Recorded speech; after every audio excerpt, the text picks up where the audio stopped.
Ah bon, la Suisse ne fait pas partie de l'UE. C'est quand même un comble pour un pays qui se trouve au cœur même de l'Europe et de ses échanges. En 92, le peuple suisse a refusé par votation l'intégration de la Suisse à l'espace économique européen, ce qui a très fortement compromis le projet d'adhésion à l'UE. Pourtant, les avantages d'une adhésion à l'UE ne manquent pas.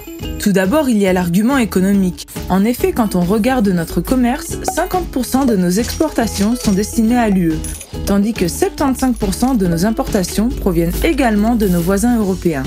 C'est d'ailleurs pour ces raisons que nous avons conclu avec l'UE des accords bilatéraux dans les années 2000, pour nous assurer un accès au marché unique européen, accès qui reste cependant partiel. Pour ce qui est de la politique, il s'avère que de nombreux enjeux auxquels nous faisons face en Suisse sont bien souvent des phénomènes qui ne s'arrêtent pas à nos frontières. Les réponses aux questions environnementales et migratoires se trouvent en Europe. Si la Suisse adhère à l'UE, elle ne sera pas obligée d'accepter l'euro. Le Royaume-Uni, la Suède, le Danemark ont tous les trois choisi de garder leur monnaie nationale lors de leur entrée dans l'Union. Cependant, dans le contexte actuel du franc fort, l'adoption de l'euro pourrait constituer une option intéressante. Mais qu'en adviendrait-il de notre neutralité, de notre démocratie directe et de notre fédéralisme, notre souveraineté? Pas de panique. Une adhésion de la Suisse à l'UE n'est absolument pas incompatible avec notre neutralité, car l'article 42 du traité sur l'Union européenne garantit le respect de cette spécificité à ses États membres. L'Autriche, la Finlande, l'Irlande, Malte et la Suède sont tous neutres et membres de l'UE.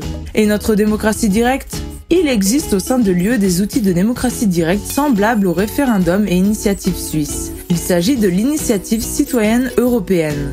De plus, l'UE garantit dans ses traités le respect de la culture politique de chaque pays. Ainsi, le fédéralisme est lui aussi préservé au sein de l'UE.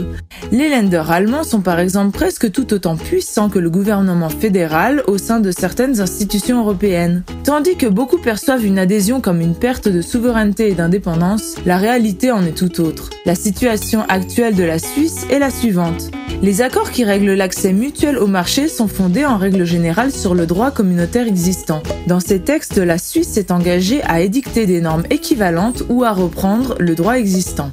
Seulement, comme elle n'est pas membre de l'UE et ne dispose pas de voix au sein des institutions européennes, la Suisse ne participe pas à la définition de ces normes. Ainsi, en intégrant l'UE, la Suisse retrouverait son pouvoir législatif sur les lois qu'elle reprend par défaut de nos voisins.